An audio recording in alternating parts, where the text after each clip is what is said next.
You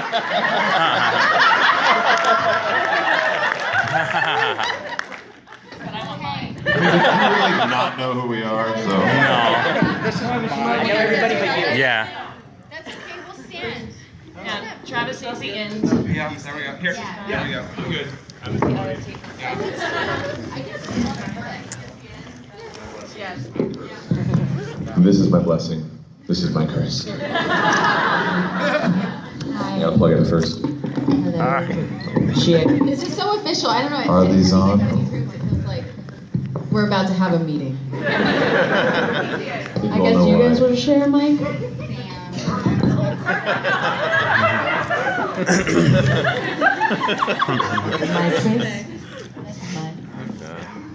There we go. Hi. I'm not gonna lie, this is impressive to me. For like a Sunday at noon panel at any convention, this many people is a feat. Welcome. What is happening? I'm making name. Form Voltron. This is the entire panel, just watching this happen. Ruin everything. All right, you do. So hey guys. Hey friends. We are yeah, she likes your hair. I like your hair. This is the panel. Yeah, this is. Muttering into mics and complimenting people. There he goes. You need to get any taller. Yeah. Be careful, he's watching. So we are all actors. We also are part of a online D&D game called Critical Role that we What's that? where we play Dungeons and Dragons every week on Twitch for Geek and Sundry. But that's not what this panel's about. I mean, it could be what it's about. But it can totally be what it's about. We're not It's what it's gonna be. Stop it. No. We'd kind of rather talk about D&D. No, That's not true. Whatever. It's I'd rather talk about D&D. I'll speak for myself. But yeah, so there'll be many topics in this panel. The theme of it is voiceover in animation and video games and the general world of voiceover, our experiences there, and your questions regarding that bit of silliness. But you're also free to slip in D&D related questions should you feel so driven to do so. But first, let's begin with introductions. Let's go ahead and talk a little bit about ourselves and what we do. Starting with Travis Willingham. Hi, I'm Travis Willingham. I'm a Leo. I play a Goliath barbarian on Critical Role named Grog. I've done lots of animes like Full Metal Alchemist and on Host Club and stuff like that. Lots of video games. Last year was like Halo 5 Guardians, a couple other things. I like to talk into mics for fun. Woo!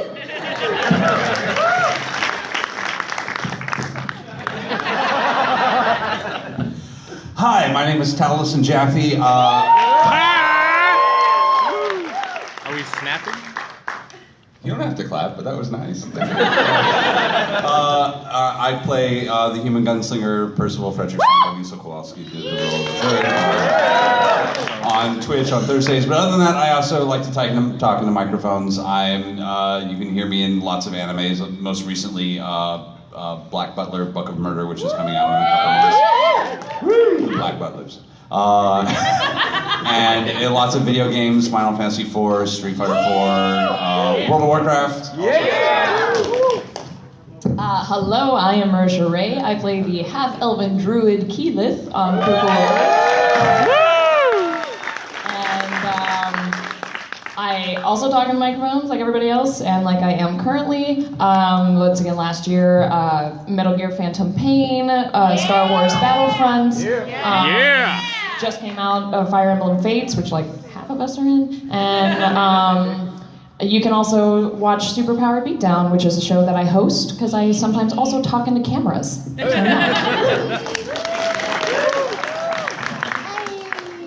I'm Laura Bailey. Oh my gosh, I'm a Gemini, which is actually kind of cool because I am a twin in Critical Role as well. I half-elven ranger Vexalia. And I have a bear named Trinket. Thank you, Trinket. And I guess in the last year, Halo 5, Guardians, Street Fighter 5, just Uncharted. Avengers Assemble. Uncharted 4 coming out this year. Yeah! Hi. I'm Sam Riegel. I've lost my voice. What's your sign? My sign is Libra. Very measured and even keeled.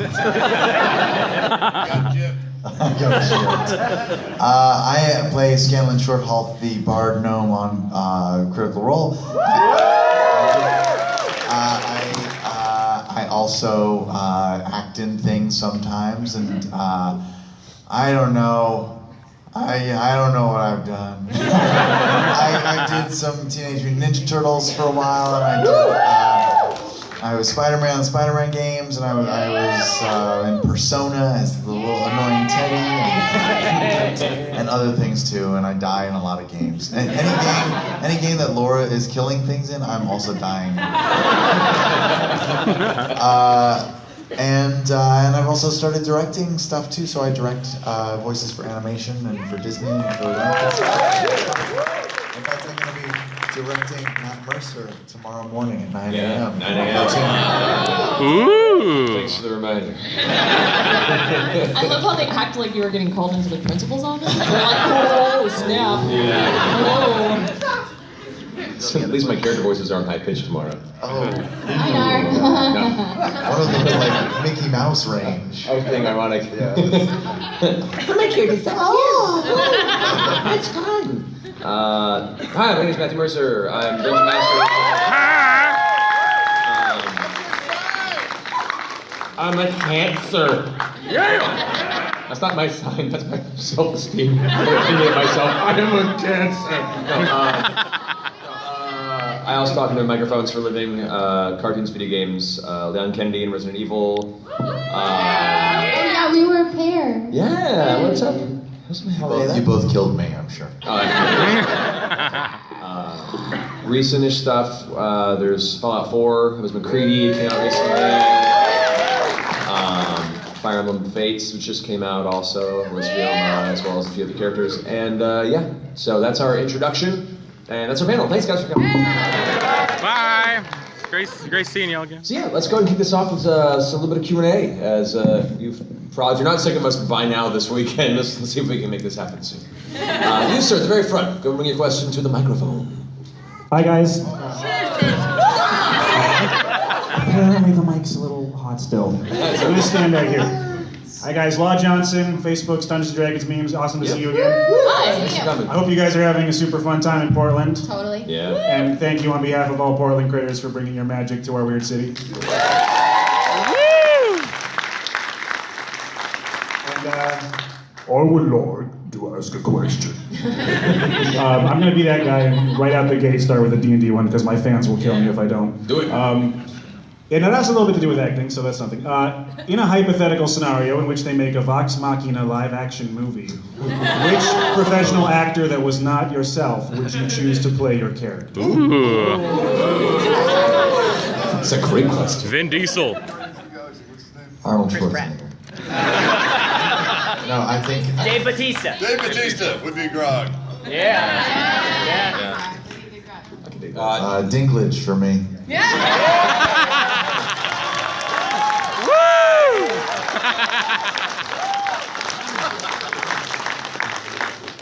People we were toying around with Zooey Deschanel for Keyleth. Yeah. We've had this conversation. Yeah, like a Kate Beckinsale or something. Ooh. Get back so yeah, I can see that. She's not. Is it Hugh Dancy from Hannibal, who plays Will Graham Yeah. from Hannibal? Oh. What do you want from Vax or What about Gilmore? Oh. Somebody posted something on Twitter and it was like, oh my god, he's the perfect. Oh, it was the guy that played Saeed on Lost. Yeah. Wouldn't he be dreamy? Or I was thinking the guy who plays possibly Oberyn in Game of Thrones. I agree with that. Man or woman, you had to agree. Oberon kind of had it going on. Yeah. Awesome, thank you guys. Great question, thank you.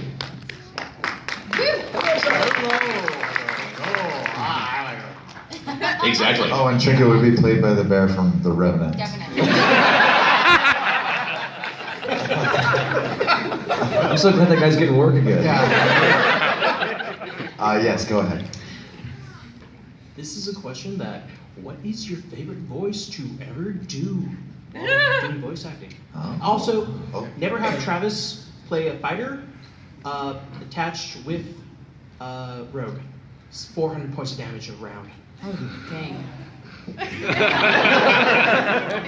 You said numbers. I don't know. All right, so favorite voice you've ever performed? Favorite voice. Start that way this time.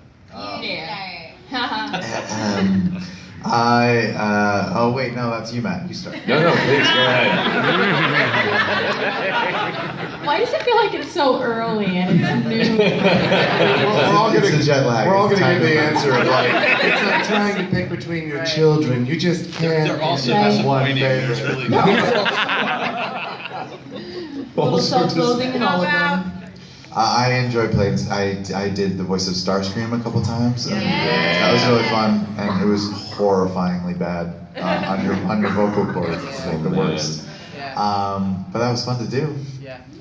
What about you, man? Oh man, there's one project I can't talk about right now that I'm really excited about. That was a Do great... it anyway. Violate your NDA. No.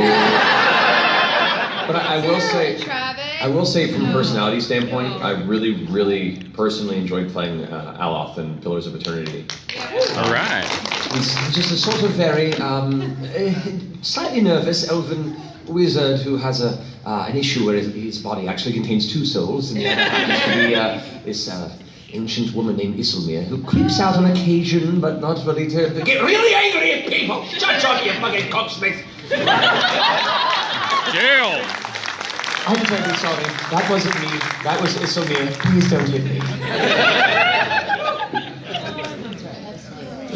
PCB let me Ed win for a video game once. I do remember that where I was like, I love your Edwin. they were like, can I do the Ed win for this game? Because no one's ever gonna play this game. And they're like, yeah, sure. And he just said, no, so the entire game I get to play a villain who talks like this. It's absolutely fantastic. You're such a good Edwin. It's so good. I guess here recently in Fire Emblem Fates that just came out, I'm Effie, who's like kind of a rode out, kind of like testosterone pumping, you know, kind of giant sword wielding chick, you know, she's really obsessed with food all the time. So I got to do this all the time. It's really great. You know. Yeah, she's pretty great. What's actually been really fun is I had somebody, because in those games you tend to do 2 or 3 characters, so I'm also Obero, and which is more my kind of Keylothy voice. And someone was like, Marisha, you were great in Fire Emblem Fates. Like, Obero is amazing. I don't know who they got to do the voice for Effie, though. And I'm like,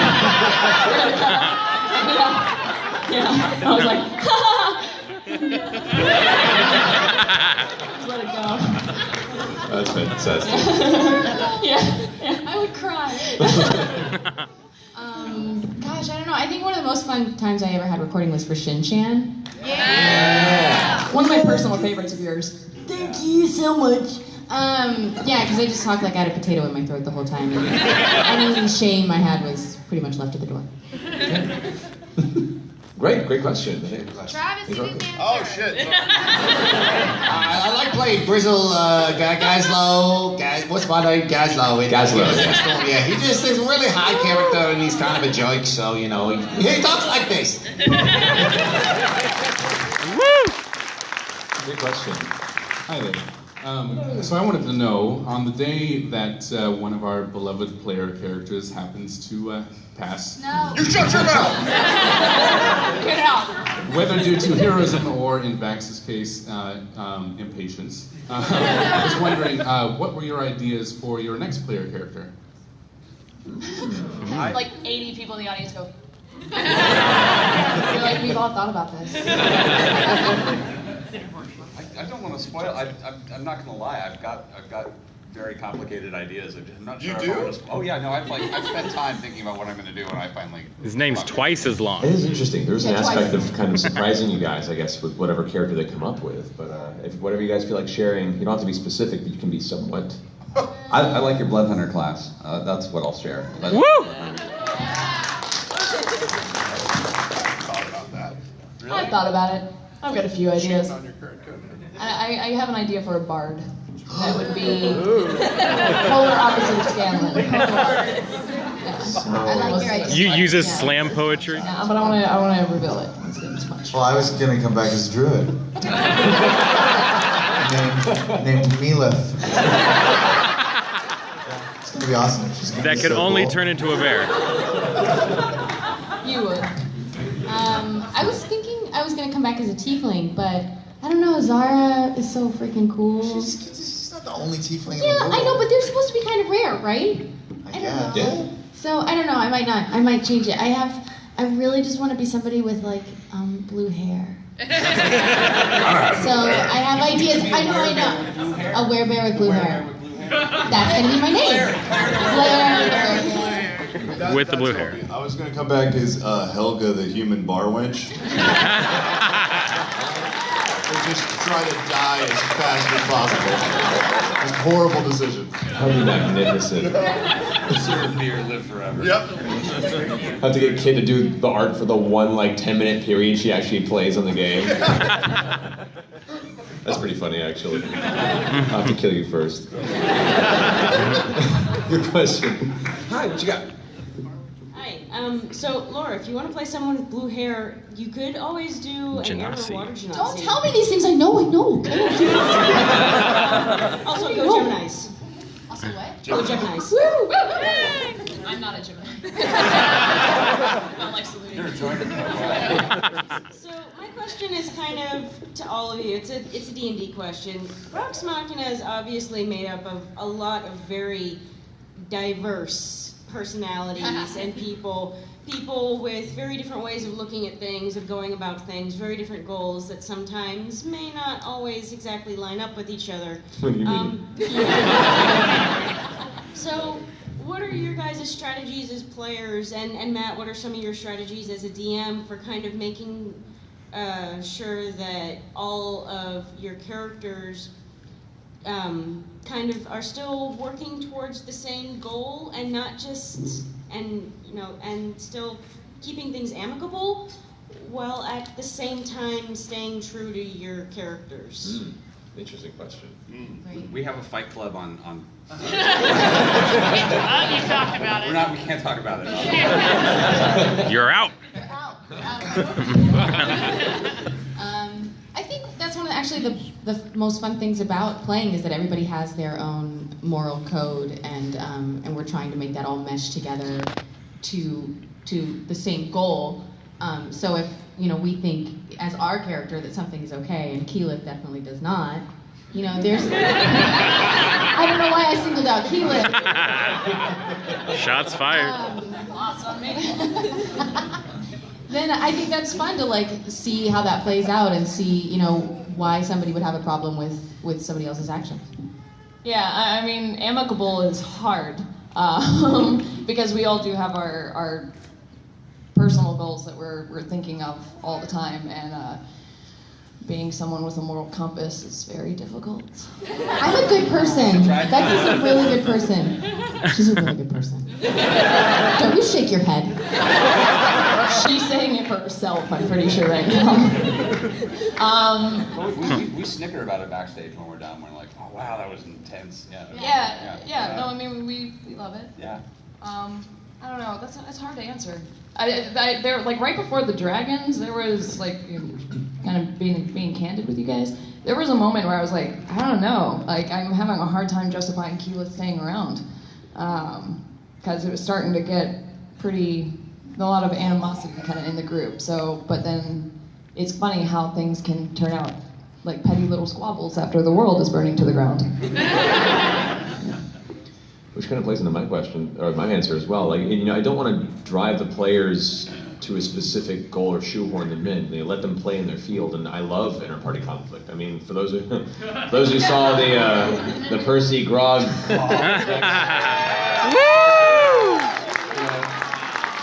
He's trying to choke him. I was mentally eating popcorn the entire time. I was like, It's awesome. I was so ready for that. I was so ready. I love inter-party conflict. I never want to dissuade players from that. And if characters have to leave for a while from the game, that's totally fine too. They can play a different character for a while, and have them when they feel the other character wants to return, they can. Or if the other character ends up becoming an antagonist of the party, that's also a cool twist. I've had that happen in previous games, where all of a sudden a player character got so fed up with the party they left, and then came back, 6 months down the line as an antagonist of the party, trying to stop them from making such poor decisions in the future. And then it became a DM-controlled character, and the person was fighting against their old character, and that was awesome. So I love watching the dynamic happen. I don't want to dissuade players from finding their characters out, and just work with them to whatever the ramifications of those discussions are. Thank you. Thank you. I don't have a D&D question. I have an acting question. Yeah. I was actually talking with some other critters last night about doing theater and things, and a while back I played Eddie in a little show you might know of as the Rocky Horror Picture Show. I've heard of it. And we were talking about the sort of weirdness. The weirdness that goes on backstage at a Rocky Horror show. Oh, yeah. Because it's just as weird backstage as it is on stage. And I got me thinking, what's the weirdest, strangest, most out to the left field role, voice, or character that you guys have ever played? There was a time when Percy went to buy black powder and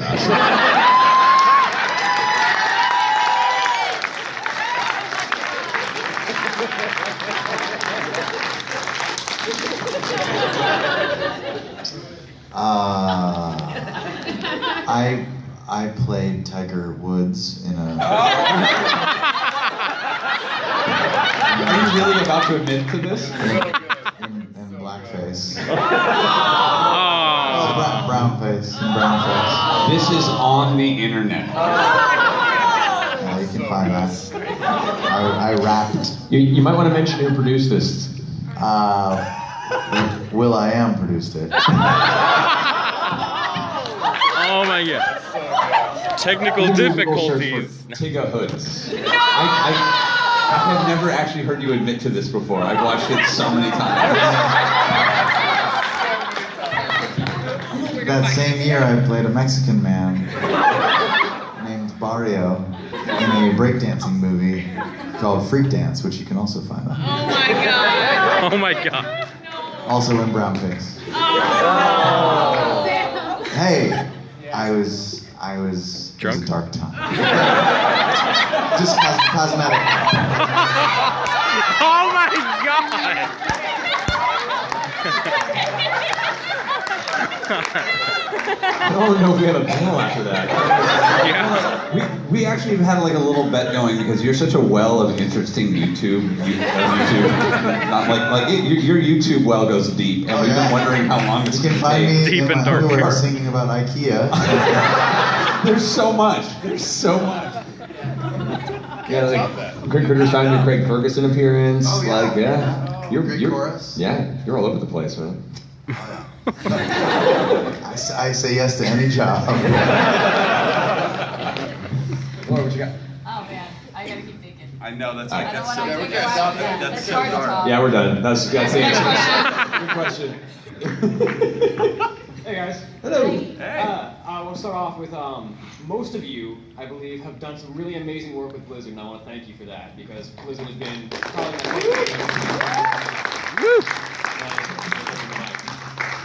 But my question, Matt knew his question was coming because I told him about it last night. But what's your favorite accent to play?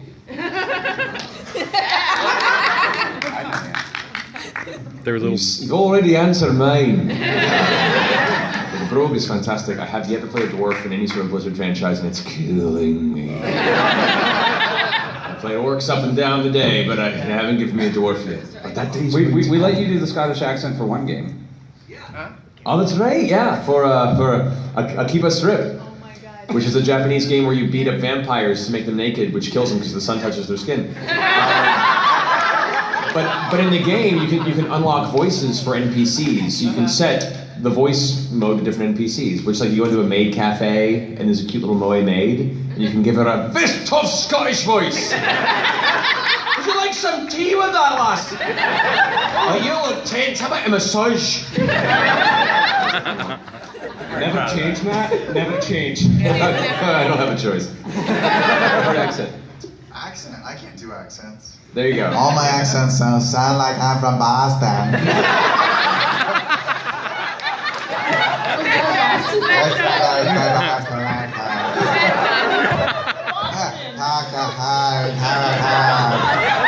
my god. Wait, John Waterstone.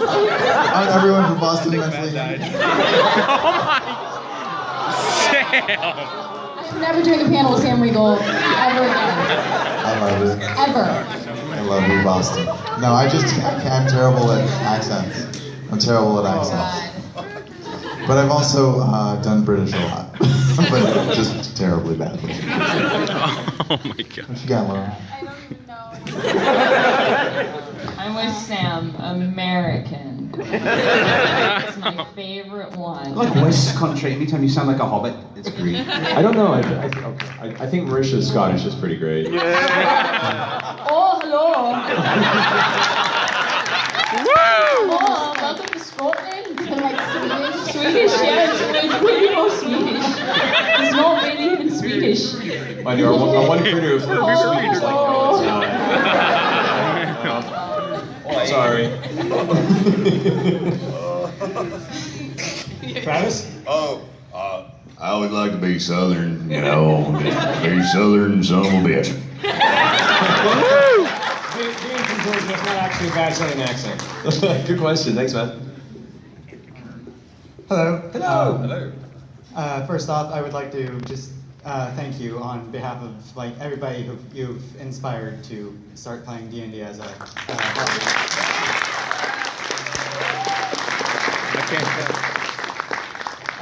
But I have a question specifically for Mr. Mercer up there. All right. All right. So I noticed that the longsword or whatever Craven Edge that you've given Grog has very similar traits to a Blackblade build from Pathfinder.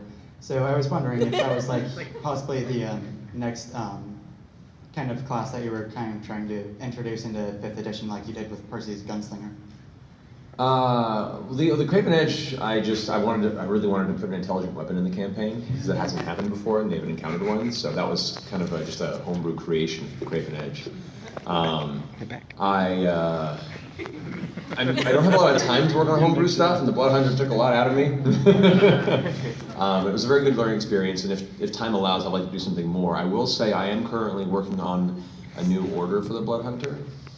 I guess I'll say it here, why not? I hope to go up soon. Called the Order of the Lycan, which specifies essentially a Bloodhunter order that accepts the curse of lycanthropy and uses their training in blood magic to control it.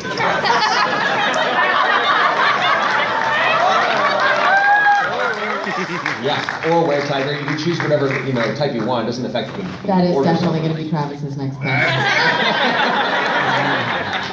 It'll be a fun class. I'm working out the dynamics of it, but essentially, they can go into this, wear form for a short time, and if they take damage during the form, they have to roll to see if they go into a bloodlust rage next turn. It's kind of fun. It's hard to control that form when you embrace the curse, people. But anyway, that's a little exclusive there for you.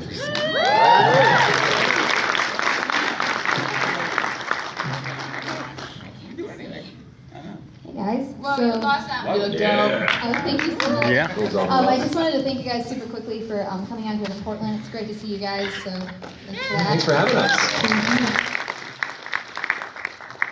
So I did have a question for all y'all.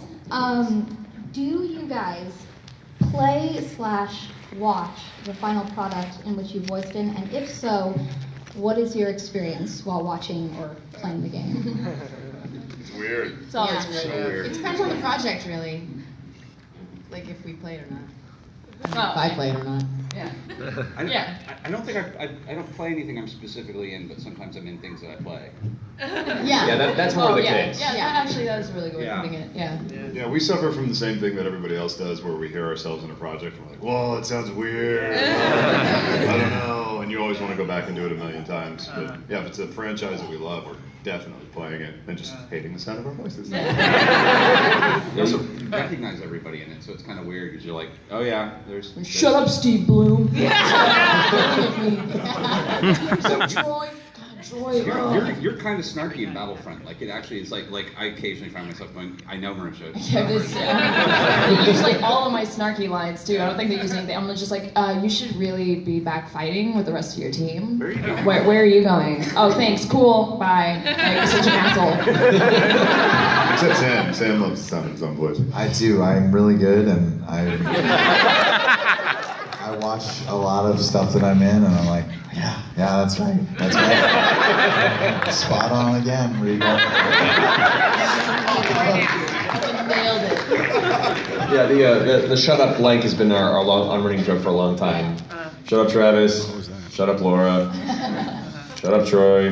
Shut up, Matt. Shut up, me. Well, me and like once or twice, me and Travis and a couple other people played, what was it, Call of Duty online or something? Yeah. And it was super confusing. It's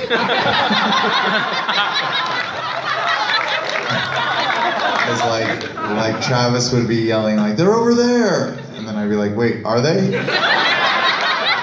he'd be like, no, that was me in the game. And then Liam would say something, and we were like, wait, what?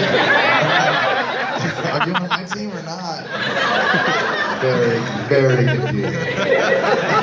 Sorry, guys, I'm holding it with my hand. Good question, thank you. I did play, when I was playing Fallout, I don't have any companions except for my dog, just because I don't like people. And then I felt really guilty when I got to you, and I was like, oh shit, it's Matt. And I sent my dog home so that I could make you my companion, and like, the minute my dog left my side, I was like, no, go away, Matt. I missed you, and like went back to... It's totally fine. You would have gotten really sick of me very early and going, you made me carry all this junk? Yeah. And you're like, get away, Matt. Go home. Go Stay home. at the Red Rocket. The dog does not complain when you give him so many weapons to hold. No, but he does complain every time he gets hit, and you have to hear that. I know. He really does. He whines and you feel so bad. It's the worst. And then you don't want to waste your stim packs because you know he'll heal like really fast and you're like watching your dog like... That's why I couldn't do it. I don't care if I watch people get murdered in the middle of the wasteland, but that dog, I can't do it. No, yeah. But then you're running around and like you get on an elevator and the dog just like looks at you like... What, you mean it's not anywhere as cool as any of your weird companions going... Yeah. That's rude. In the elevator, quietly? We have, no, sorry. No, I didn't mean to jump over top of you. You go. No, please. No. Next question, what's up? I was just going to say we have 5 minutes. We only have time for a couple more questions. More questions. Try and answer quickly. Lightning round. Go. Hi. I have... That line is so long that I've thought of about 10 million questions, but I'll ask two. Just 6. One. Go for it. Six. Has any of your characters in D&D have held secrets from the rest of the group? Yes. All the time, still at the They very still moment. do. Right now. Right now, yes.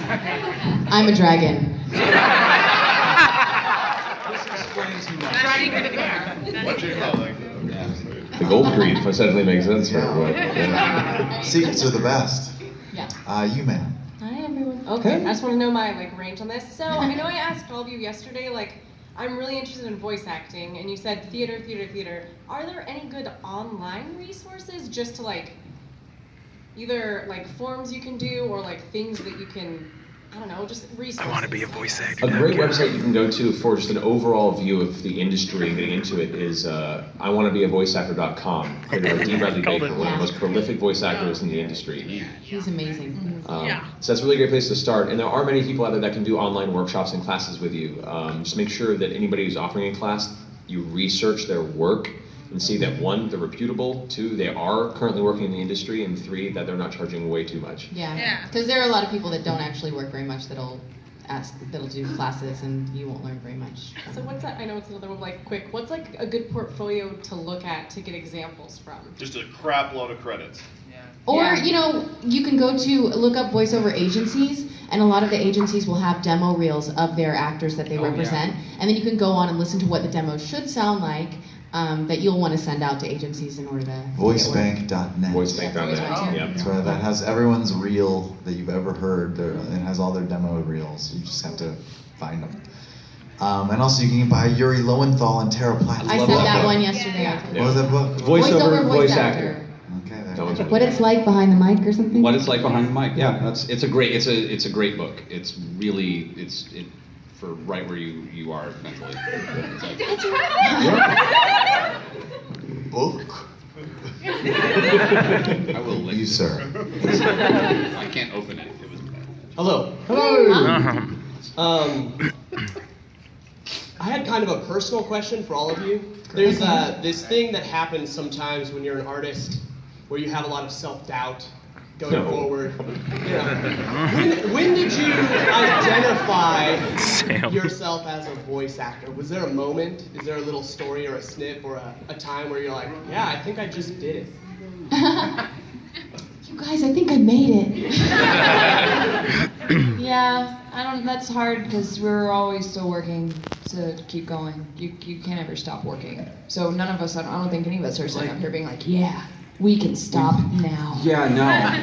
Well, I don't mean like you can stop or like I'm done, I hit the peak, but like the moment you go from thinking of yourself as a squib to being, I am actually an actor. If I hit it, I'll let you know. I think the closest thing I could say was the moment that I quit my day job after saving up for months to downsize to a tiny apartment and decide that this was it's now or never. You know, before I had the regrets of never really trying, I'm going to put all of my power and energy into this and go through the hardships. And if it doesn't work out, at least I can go through the rest of my life knowing that I gave it a shot, as opposed to wondering what could have been. And so, though it was it wasn't an easy time, and it was a very prolonged time of not being an easy time, but I think taking that big enough step to go ahead and try for a passion like that was the moment I was like, now I'm an actor, because I am poor. I am broke. Yeah. That moment of being able to not have another job and just do your acting jobs. That's when you go, okay, this is something I can actually when you've say. cut down all of your expenses to the point at which you're like, okay, now I can survive. Yeah. I've kind of found that as time goes on and as I keep working, that I'm having a harder and harder time just identifying with any one thing. Like I can't just call myself a voice actor, that's a lot of us. We're directors, writers, producers, professional D&D players. What? So I find that saying voice acting, and this goes for any artists out there, don't adhere to it so much that you end up limiting yourself in the long run, because it can bleed into other areas. Yeah, it's true. Thank you. One last question. Hey, what's up, guys? Last question, yeah. It's not really a question per se. Matt, I finally bought your sword in this derelict looking scabbard. So I wonder if I can give it to you now. Bring it! And give also, Laura, I have my 7-year-old and my 10-year-old daughters. They drew you a picture of from Glitter Force. I was wondering if I could bring that. Hi, girls. I want to see what you drew. So, is it okay if I come up? Approach it. And for those of you that didn't get your question answered, we're going back to our tables to sign this afternoon, so just come by and say hello and we can answer your questions I think there. we're stopping at like 2:30, and that's when we have to head to the airport. So we'll try to fly through everybody. Yeah, we'll try to be fast today. Snap. How are you going to get that on the plane? I don't know. Yes. Look at these glitter-tastic pictures. Oh my god, it's so cute. Oh my god.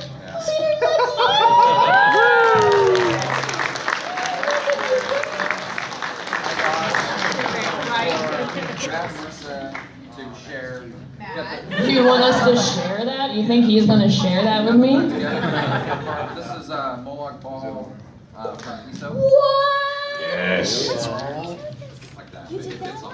Hey babe, we're going to share this. We're having like a weird little cute attack up here, so. Aww.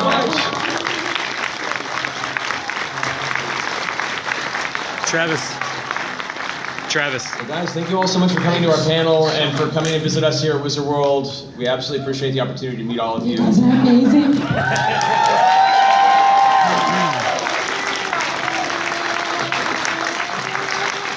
We'll see you on the show floor, and after that, we'll see you online, guys.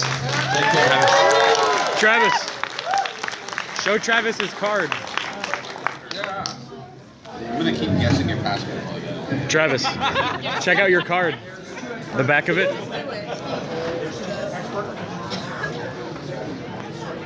Oh, excellent. My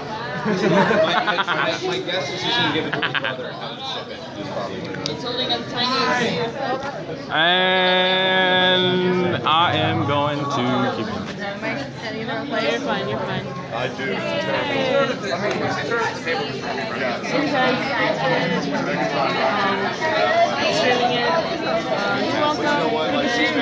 Glad you got to watch. Bye, guys.